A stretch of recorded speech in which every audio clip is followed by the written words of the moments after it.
Chamai, and good afternoon, everybody. Gonna make sure you've got a minute to come in from the waiting room. We're excited that you're joining us this afternoon, and we are excited to share some good information with you. So welcome to ANJC and UAF Department of Tribal Governance webinar and presentation about Alaska Tribal Justice and the Violence Against Women Act of 2022. My name is Alex Cleghorn. I'm the Chief Operating Officer at the Alaska Native Justice Center here in Anchorage. And I'm pleased to be joined by Kevin Illingsworth, who is a professor at UAF's Department of Tribal Governance. I placed a bet on whether we would have some of Kevin's former students in the webinar today. So please take a minute and drop us a note and let us know where you're zooming in from. We'd like to know how far away folks are zooming in from. And then because this is a webinar, we're asking that you do drop questions in the chat. And then we'll be saving some time at the end for Q&A. Just ask that at the end you raise your hand or drop a note that you have a question, and then our facilitators can help you get off of mute, and we'll do our best to answer your questions. So why are we here? Well, we're here to explore tribal jurisdiction in Alaska as it exists today. Kevin is going to lay the foundation and the framework leading up to the Violence Against Women Act of 2022, which last month turned 2 years old. And then I will get the opportunity to share some information with you about the Violence Against Women Act of 22 and what it means for Alaska tribes. So with that, I'm going to turn it over to Kevin. Please take it away. All right, well, good afternoon, everybody, and thank you very much, Alex. As Alex said, my name is Kevin Illingworth, and I'm going to be going over the basics of tribal jurisdiction with you, and really the citizen-based jurisdiction under John versus Baker. And then after that, we are going to take a short break for any questions after that. And then Alex is going to start talking about the Violence Against Women Act 2022, the affirmation of inherent jurisdiction, as well as a special tribal criminal jurisdiction. So with that, this slide was really just a very brief timeline of tribal jurisdiction in Alaska. What I really want to focus on and what I think is the most important is actually the very first line, time immemorial. The tribes in Alaska have been self-governing since time immemorial. This is really important to us because this is the rule of inherent sovereignty. What inherent sovereignty means is that tribes existed and tribal governments existed before the formation of the United States. That tribes have sovereignty that comes not from some other government, but rather from your tribal citizens themselves. It's really important as our starting point to recognize that inherent sovereignty was not granted by the United States. Inherent sovereignty is a recognition of the fact that your ancestors were self-governing and never gave that sovereignty up.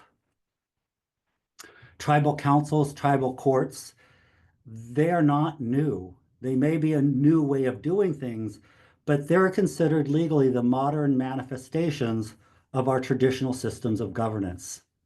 They operate and they have authority because of the inherent sovereignty of tribal governments. Now, when we talk about tribal jurisdiction, I'm going to talk about this word jurisdiction in a couple different ways. First, what does jurisdiction mean? At its real base level, jurisdiction means the authority to make and enforce your own laws.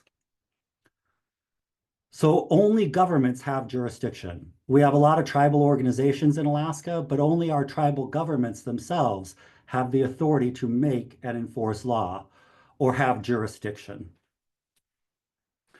Now, when we talk about tribal jurisdiction, we also need to talk about jurisdiction over land, jurisdiction over people. Here in Alaska, we're going to talk a little bit about the Venati tax case, which isn't on this list, but in 1998, the United States Supreme Court held that land that went through the Alaska Native Claims Settlement Act is not Indian country. It's not land that tribes have jurisdiction over, like reservation lands in the lower 48. So since 1998, the United States Supreme Court held that Angska land is not Indian country. We know that our Indian country in Alaska was greatly reduced. And I'm going to come back to this idea of territorial jurisdiction or jurisdiction over land. 1 year after the United States Supreme Court made its ruling in the Venati tax case, the Alaska Supreme Court in John versus Baker in 1999 held that tribes in Alaska have jurisdiction over their tribal citizens, their tribal members, regardless of Indian country. That for the purposes of jurisdiction over members, Indian country didn't matter. Tribes have jurisdiction over their citizens regardless of where they're located. Now, this is a huge deal, and I'm going to talk a little bit more about that case and what does jurisdiction in Alaska look like because of this John versus Baker case. Before we go on, though, we also talk about jurisdiction in the type of jurisdiction, whether it's civil or criminal jurisdiction. And so you're going to hear both Alex and I talking about civil and criminal jurisdiction. Now, here's where things get a little bit less clear. We don't have a great line between what is considered criminal jurisdiction on one hand and what's considered civil jurisdiction on the other hand. There's a lot of gray area in between. Governments have the option to charge someone with a crime, or they could charge someone with a civil violation. Really, at its base level, the authority of a criminal jurisdiction is the authority of a government to convict someone and deprive them of their constitutional right to liberty, to put them in prison. If you're depriving somebody of their liberty, if you're putting somebody in prison as a result of violation of the law, that is a criminal law. A civil law are laws that are enforced through things like fines or forfeiture or a protective order on conditions on behavior, maybe even exclusion from the village, but not prison. So we do know clearly if you're putting somebody in prison, that's a criminal law. But things that one government thinks is a crime, like assault, another government could treat that as a civil violation.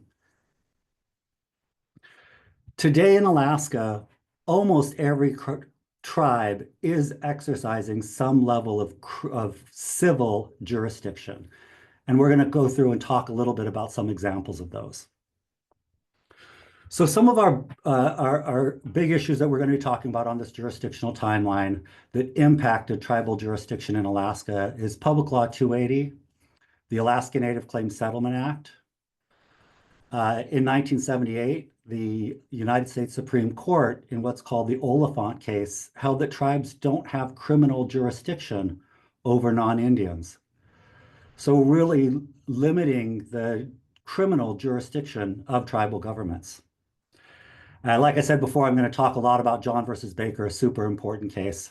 And then we're going to be turning it over, and it's going to be Alex that talks about the 2013 VAWA reauthorization, and most importantly, what happened in 2022. And next slide, please. So I'm going to talk a little bit about some of these important things from the timeline, and the first one was Public Law 280.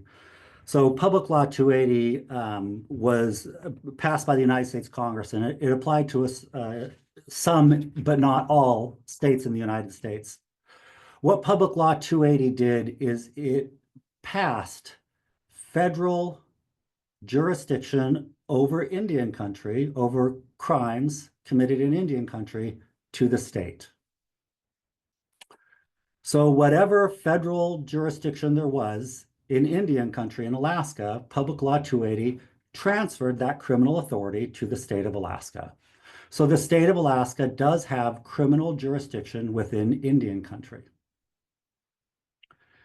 Now, I want to point out, remember in 1998, in the Venati tax case, the United States Supreme Court sharply limited Indian country in Alaska, saying that land that went through the Alaska Native Claims Settlement Act is not Indian country. So the only place Public Law 280 applies in Alaska is on Indian country, outside of Metlakatla, because it also doesn't apply there. So it could apply native allotments or land that's taken into trust, but that's it. So Public Law 280 really has almost no impact on tribal jurisdiction in Alaska. It did not terminate tribes. It did not extinguish tribal jurisdiction. All it did is pass federal authority to the state over crimes committed within Indian country. Okay, next slide. Similarly, I think the impact of the Alaska Native Claims Settlement Act on tribal jurisdiction is incredibly overstated too. What the Alaska Native Claims Settlement Act did is it revoked all Indian reservations in Alaska, except for the Metlakatla Indian community. So it impacted, following the Venati tax case, it impacted Alaska tribes' jurisdiction over land. Tribes do not have jurisdiction over Angska land. It's not considered Indian country. But most importantly for us, as we know, the Alaska Native Claims Settlement Act did not terminate tribes. It did not extinguish tribal sovereignty. It did not have any impact other than moving that land from reservation status. Next slide. So why are tribes exercising jurisdiction? Tribes are exercising jurisdiction to make sure that their children are safe, to make sure that our communities are safe places to live. Tribes are exercising jurisdiction because that is the purpose of a government, to ensure that our communities are safe, well places to live. And next slide. So I said I was going to talk about the John versus Baker case for a few minutes because this is the groundbreaking case in Alaska having to do with tribal jurisdiction. So the John versus Baker case arrived from two tribes, Mentasta and Northway. However, what's most important about the John versus Baker case is that the two parties to the case, Ms. John and Mr. Baker, were not residing in a village at the time of the case. So this was a child custody case. There were no allegations of abuse or neglect. This is not a child protection case. This was not an ICWA type case. This is simply a child custody case between two parents who decided they didn't want to be together anymore. In this case, the case was cited into tribal court. The parents were living at this time in Anchorage. So they were not living in Metasta. They were not living in Northway, either of the villages. The Alaska Supreme Court held that the tribe had jurisdiction over their citizens regardless of where they're located. So because of John versus Baker, tribes in Alaska clearly have jurisdiction over our tribal citizens, no matter where they're located. So whether they're located in Anchorage, Fairbanks, Seattle, San Francisco, Florida, it doesn't matter. Our tribes know that we have jurisdiction over our tribal citizens in the area of domestic relations, regardless of where they're located. The Alaska Supreme Court in John versus Baker used some pretty powerful language in talking about tribal jurisdiction, saying that tribes have the power to make their own substantive law in internal matters and to enforce that law in their own forums. Similarly, the Supreme Court has stressed that tribal sovereignty is valuable precisely because it enables Native Americans to control their own internal relations and to preserve their own unique customs and social order. The Alaska Supreme Court went on to say that we hold that Alaska Native tribes, by virtue of their inherent powers as sovereign nations, possess the authority to determine custody of their children. The tribes derive the power to adjudicate internal matters, including child custody disputes, from a source of sovereignty independent of the land that they occupy.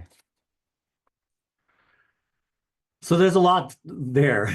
The Alaska Supreme Court said that tribes have inherent sovereignty, inherent powers as sovereign nations,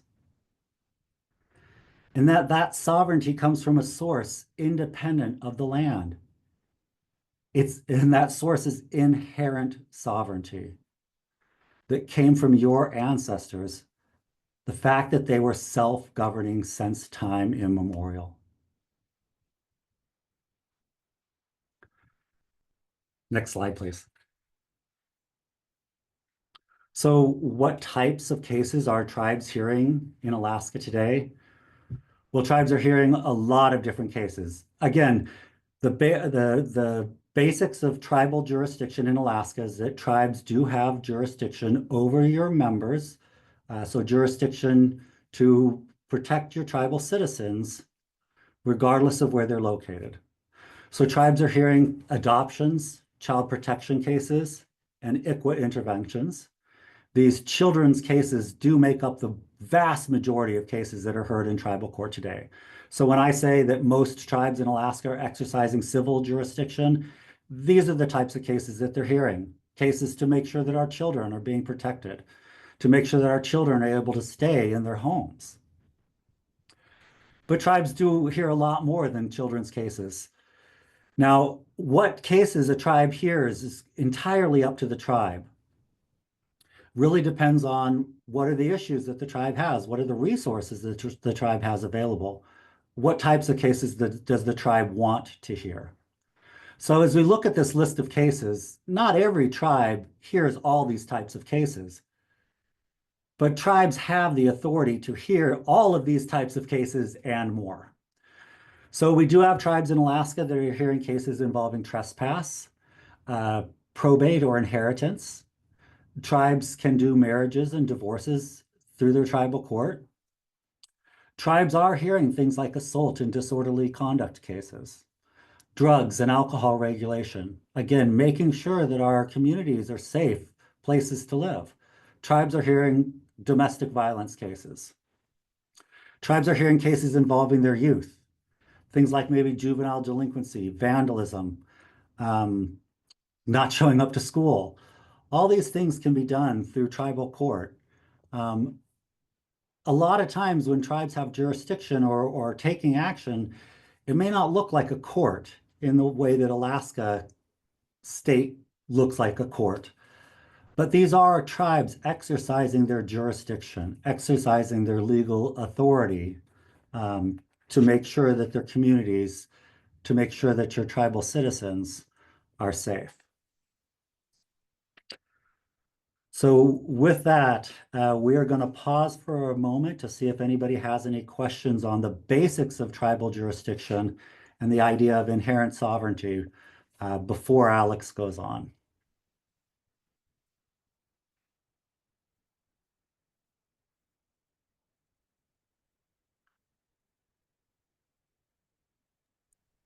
And I do see Aaron has his hand raised. I'm not sure, Aaron, are you able to talk?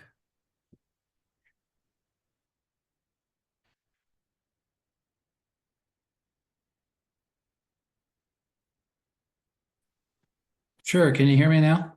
Oh, can hear you, yes. Okay. Yeah. Sorry about that. I was talking. I wasn't sure if you guys could hear. So just out of curiosity, what would it mean then, recognizing that the tribe has the authority to pass its own laws? And if those laws were, I guess, if they contravene with state law and for whatever reason, a tribal citizen finds themselves in state court on a charge that would be, I guess, opposite of what the tribe would consider a violation of law, what would that mean if they were brought into a state court and the tribe were to get notice of that? All right, great question, Aaron. And that is a complicated question. I'm going to answer it Yeah. as best I can. So it's super important for all of us to recognize that under the United States Constitution, tribes are considered separate sovereigns. And so tribe and state authority are considered completely separate from one another. You'll sometimes hear people say the word concurrent jurisdiction, meaning that they're just separate but the same. What that means is that the state does have criminal authority everywhere within the state of Alaska, outside of Metlakatla. And so the state could charge any citizen, anybody within the territory of Alaska with a crime. The tribe does have separate jurisdiction, but that tribe's jurisdiction does not impact the state's authority. They're separate. So similarly, the tribe could charge somebody with a violation, and that the state cannot impact that. Now, so the idea that these are completely separate governments and we don't have the ability to stop each other from hearing cases. That being said, the state of Alaska does have a number of ways that tribes can request cases be transferred to tribal court or request to give input to a case in state court. So there's a couple of different types of agreements, both for juveniles and adults, that low-level cases could have a possibility of being transferred to tribal court. But I think what's most important here is this idea that they're separate sovereigns and each have their own separate authority. Thank you. Yeah, and just I guess to clarify a scenario that came to mind, and one thing that was brought up at one of our committee meetings, our court committee meetings, was the possession of sockeye limits, for example. You know, in our culture, clearly we wouldn't take more than what we need, but that may be something that's viewed in the state's eyes as a violation of regulation. So yeah, thank you for answering that. And I'll probably email you just to follow up too, just to get clarification so I can answer that correctly, because that is one question that was posed to me I didn't know the answer to. All right. And, I'm also going to say, I think the opposite, that there might be things that are allowable under state law that may be not okay under tribal law, and that the tribe can enforce those laws. Thank you. Yeah, great question. Thank you, Aaron. I do see a question in the chat from Jordan, who has a question about who initiates when the tribe takes jurisdiction, Kevin. The tribe or the individual seeking legal matters? I'll take that first part of the question. If you want to take the second part, Kevin, I think that, when a case is going on in state court, I'm not sure, Jordan, if you're asking about child welfare cases. The tribe does need to intervene and request that the case be transferred from state court to tribal court, and that requires tribal action in those state court proceedings. But then the second question, Kevin, is it the tribe or the individual seeking legal matters who initiates the case? All right, so I'm going to say, Jordan, that it depends on whether you're talking about a violation of law or whether you're talking like a civil case, like a child protection case.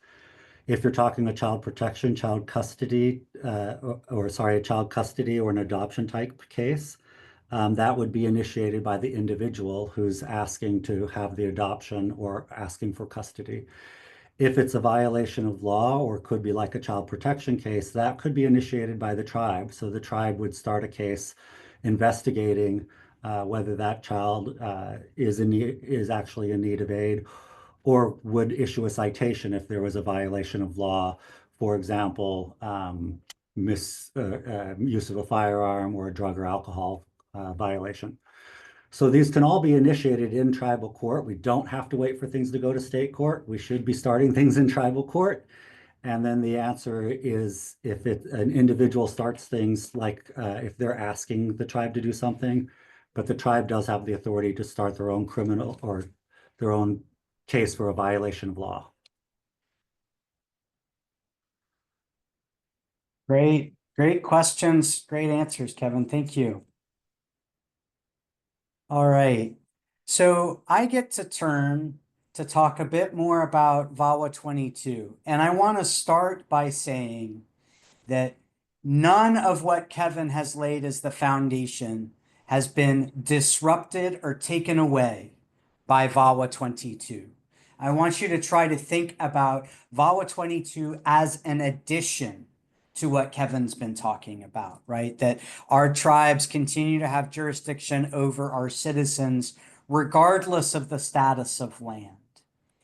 And in VAWA 22, we have more, right? So for the first time, it establishes a territorial jurisdiction or a definition to be used when we talk about jurisdiction in Alaska.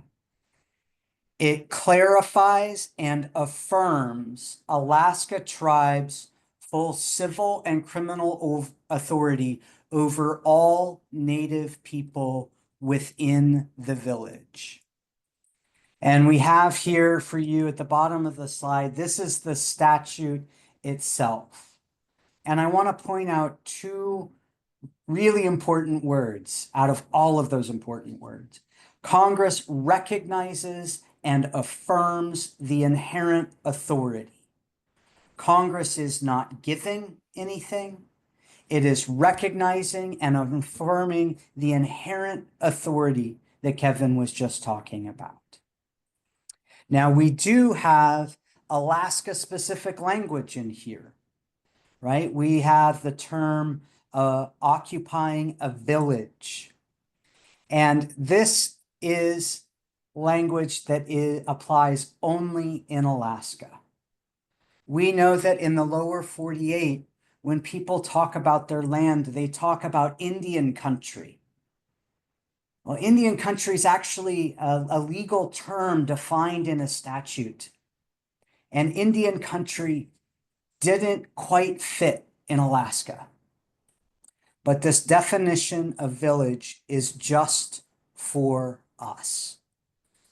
And this village refers to what is called an Alaska Native Statistical Village area.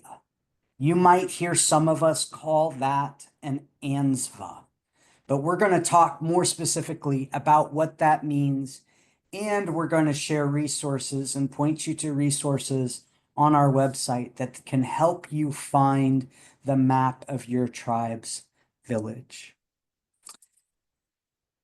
Next slide, please. This is the statutory definition of village for Alaska. So as I mentioned, it means the Alaska Native Village Statistical Area covering all or any portion of an Alaska Native village defined in the Alaska Native Claims Settlement Act, ANCSA. And this refers out to a map that is kept by the census, the Bureau of the Census.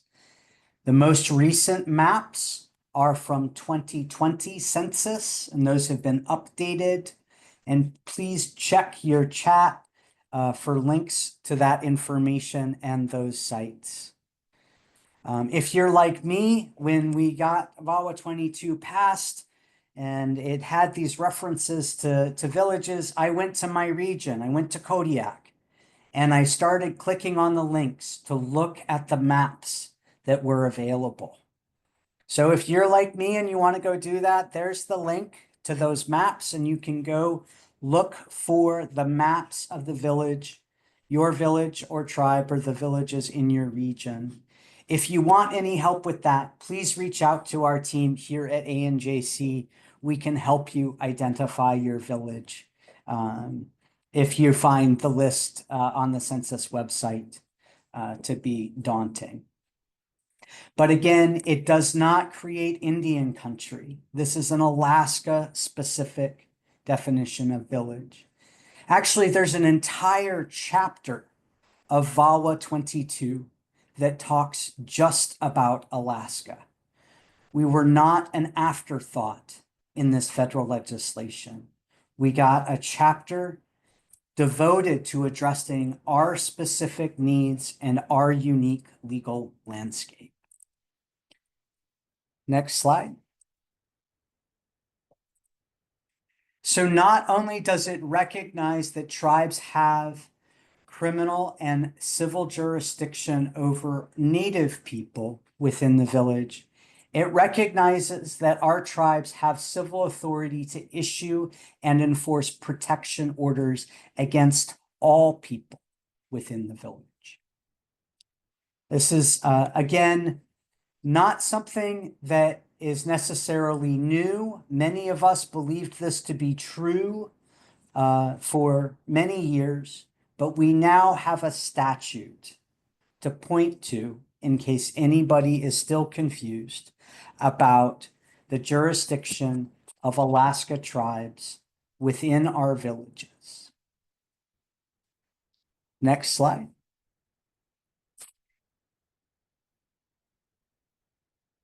So in addition, I want to make sure to stress, as I did at the beginning, that VAWA 22 does not disrupt the jurisdiction that already existed in Alaska.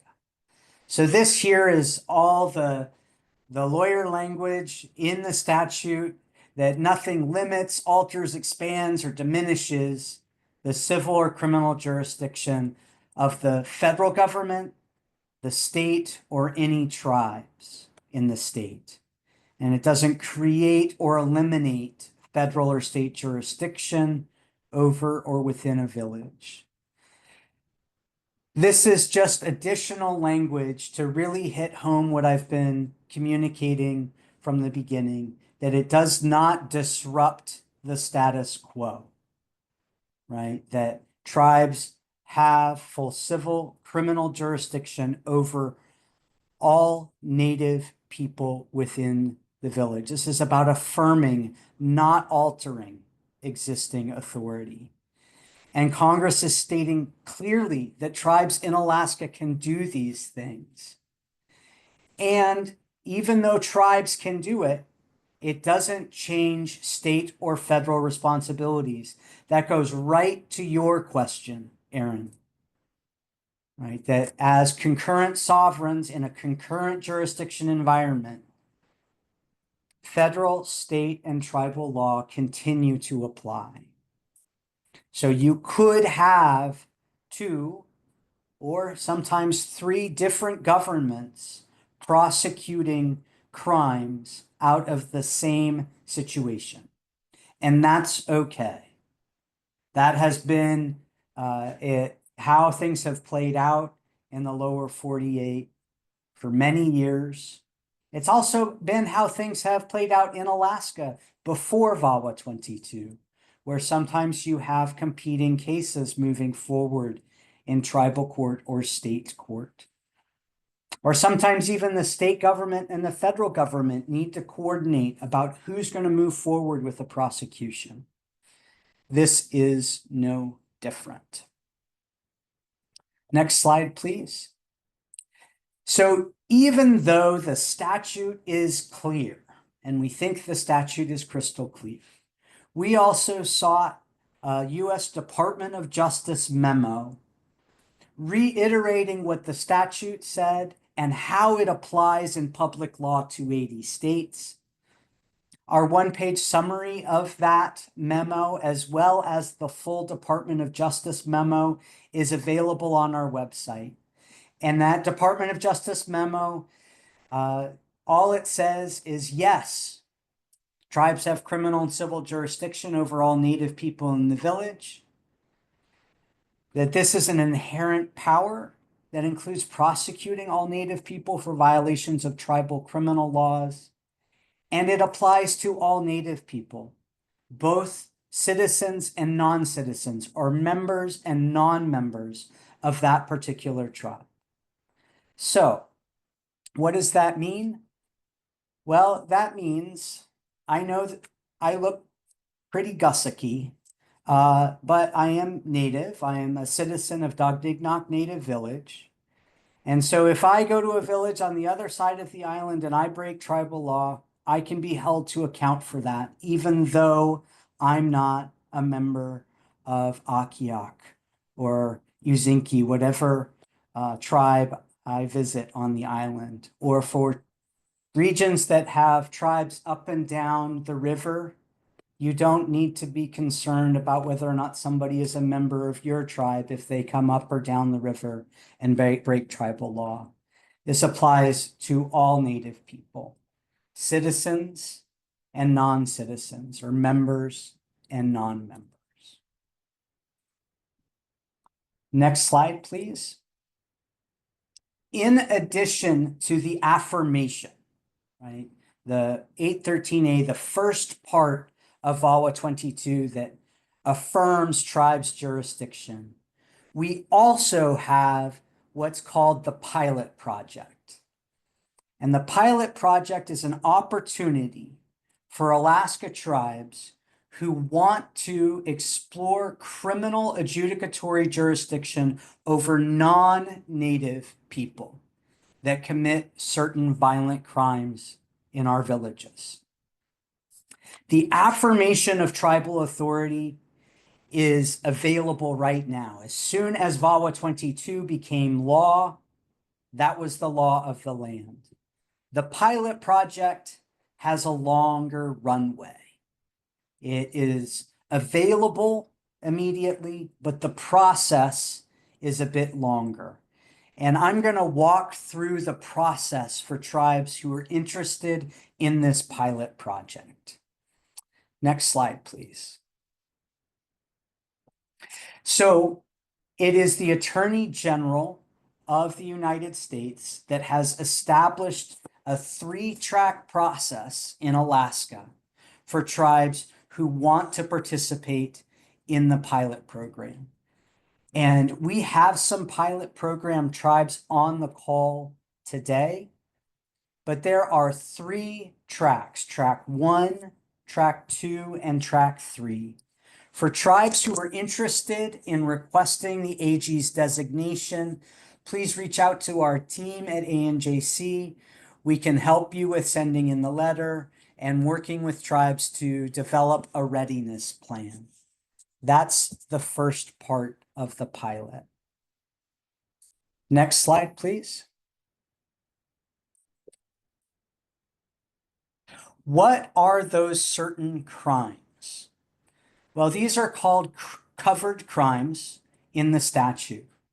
So Alaska tribes who want to exercise criminal jurisdiction over non-native people can hold them to account for a list of 9 listed crimes, enumerated crimes. And these are high risk, high impact crimes that were prioritized for inclusion in VAWA 22. And you can see them here. They're almost all exclusively violent crimes. So I know that up until VAWA 22, we thought about VAWA, we thought about domestic violence primarily. And that was the original focus of the Violence Against Women Act, was addressing family violence and violence towards women. But what we learned over the years from when VAWA was first passed until 22 was that there were a lot of violent crimes being committed in Native communities in the lower 48 that they could not hold non-Native people accountable for.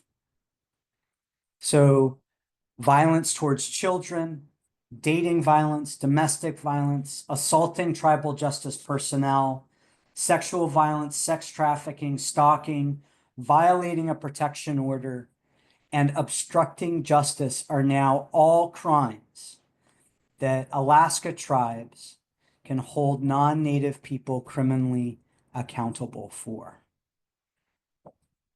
Next slide, please.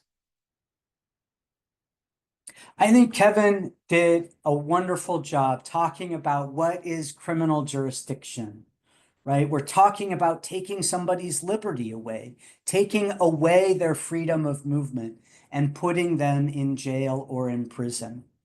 And when we have a government, including tribal governments, that are going to do that, we recognize that there are important defendants' rights that must be recognized and protected.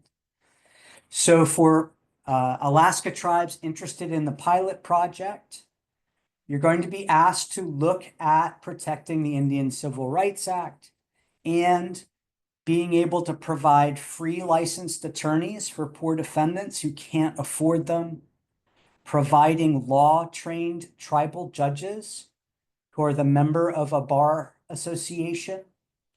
I do want to pause here, though. This is what the statute says. It says law-trained judge, member of a bar association. It does not say ABA law school approved, right? It does say law-trained. And what we've seen in the lower 48 is that tribal judges who go to many of these trainings provided by organizations such as the Tribal Law and Policy Institute, the Tribal Judges Association, the Native American Judges Association, trainings provided by ANJC, we would argue, help meet this definition of law trained. Though tribes will need to set up their own bar association, but there are tribes in Alaska that have already set up bar associations, and we can share information with you about that if you're interested. We do need to make publicly available tribal criminal laws. We do need to record criminal proceedings because it is a criminal court of record. We do need to be prepared to provide jury trials with a representative jury pool. And you do need to tell non-native people of their right to file a federal habeas petition. I really don't like using Latin, but that's what it's called. It's essentially a petition in federal court that says, I'm being wrongfully held. You need to come hear my case because I'm being held wrongfully. And when tribes are exercising criminal jurisdiction over non-native people, we need to be able to inform those potential defendants of their right to file a federal habeas petition. Next slide, please. So what are these different tracks? Well, the Attorney General and the Department of Justice set up 3 tracks. Track 1 is just the starter track. You can send in a letter saying that you're interested and you want to participate. That means that you can participate in the Alaska Intertribal Working Group. The Intertribal Working Group has had 2 statewide meetings since we started just about a year ago. And we'll have our 3rd meeting is tentatively scheduled for September of 2025. It opens up the Intertribal Working Group for your participation, peer-to-peer collaboration, sharing strategies, and building networks with other tribes who are interested in these issues. It also opens you up to receiving targeted training and technical assistance in supporting your tribe and exploring the pilot project. Next slide, please.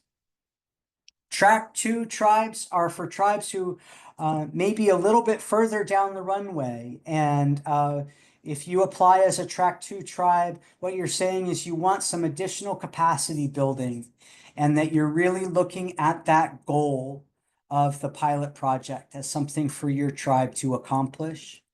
You also get a federal liaison as a Track 2 tribe. And the federal liaisons are generally folks who have been working in the Department of Justice, many of them in the Office of Tribal Justice or in the COPS office or OVW. Federal employees who are very knowledgeable about federal programs and processes who can add that training, knowledge and expertise to the team supporting a tribe in track 2. Next slide, please. And then track 3 slides are tribes who are ready to be designated. You are confident, you have your tribal laws in order, you've had them reviewed, because that final process is in part a review for the designation request and a recommendation from the Attorney General that your tribe is ready to be designated as a pilot program tribe and exercise criminal jurisdiction over non-native people. Now, throughout all tracks is the opportunity for tribes who can submit jointly as an intertribal partnership. So if tribes in a region want to explore the pilot project together, you can do that and support each other. Next slide, please. So with that, we've given you a lot of information. I do see questions about emailing the slides, and we'll keep track of that and make those available. But we promise to keep time here at the end for your questions. Does anybody have questions that we can help answer? Alex, I do see a previous question in the chat asking, will the state prosecute someone who violates a tribal protective order? So violating a protective order is a state law crime as long as the elements of the state law are met, because they're being prosecuted for a state crime. And if you have specific questions about that, please reach out. We have some summaries of that information about recommendations for language to include in your tribal protective order if you think you will be seeking state enforcement. We are aware of the state arresting and prosecuting people for violating protective orders when the underlying protective order is a tribal order.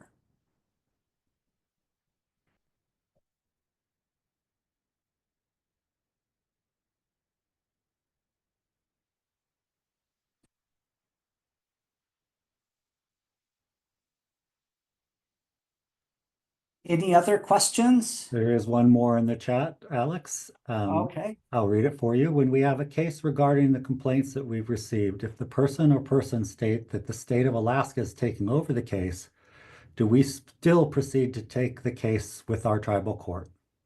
I think that's an interesting question, and I'll lay out some of my thoughts, and then Kevin, please feel free to jump in. The tribe could move forward. You could choose to move forward even though the case is moving in state court. But that's a decision for your tribe to make. And oftentimes, I think it's a question of resources, right? Do you want to pursue a case that's also going in state court? I think also sometimes some of the hardest discussions that tribal councils can have is when we want to help one citizen or one member, but then the question becomes, what we do for one, can we do for all? And sometimes resources make it hard for us to be able to help everybody. So we may choose as a tribal council not to move forward with a case because of that reason, in addition to the fact that somebody may have already filed for the case in state court. Kevin, what do you think? I totally agree with you. I would just say that this is a similar question about separate sovereigns, and the tribe absolutely does have the authority to continue. I would characterize it as just saying that the state's going to take over this case doesn't give you a get out of tribal court card. It's up to the tribe whether the tribe's going to let you get out of tribal court. I like that. Just had a flash of a Monopoly card. Yeah. Right? And there is another question in the chat. Um, do you want me to read it for you, Oh, Alex? I can see it, Kevin. Thanks. They popped up, and I see Aaron's question around VAWA and MOUs with NOAA involving the Magnuson-Stevens Act, and Aaron, I would have to say I don't feel qualified to answer that question.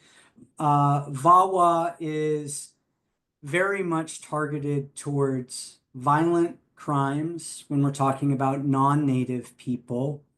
Um, and so I'm not sure if you're asking about tribes pursuing MOUs to try to regulate native fishing. I think I need more information to answer your question, and I'm not sure that this is the best forum to get that information, but I know that you're regularly in contact with our team, so perhaps this is something that we can add to our next agenda.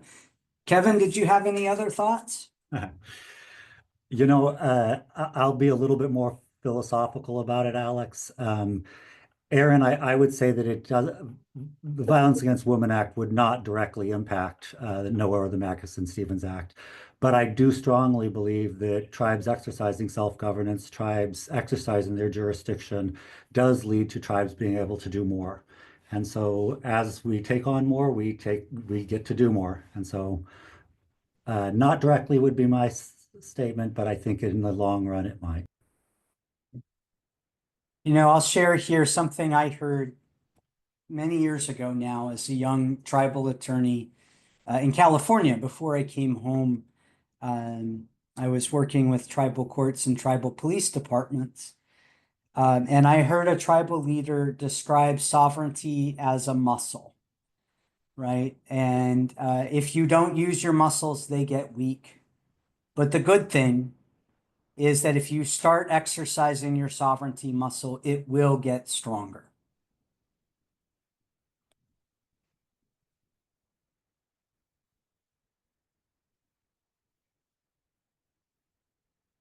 All right. Well, we're happy to stick around for additional questions. I think our team has been dropping a lot of resources in the chat as we've been going. Thank you all for attending, and thank you for asking such great questions. And thank you to Kevin for coming and teaching a class in 50 minutes that I think usually takes an entire semester. Really appreciate you and appreciate the entire team at ANJC. Many of our team are online, have been dropping resources in the chat for you. It takes many people to pull these off. So thank you to everybody. And thank you to NCJFCJ for their support as well. We appreciate it and we appreciate you. Koyana.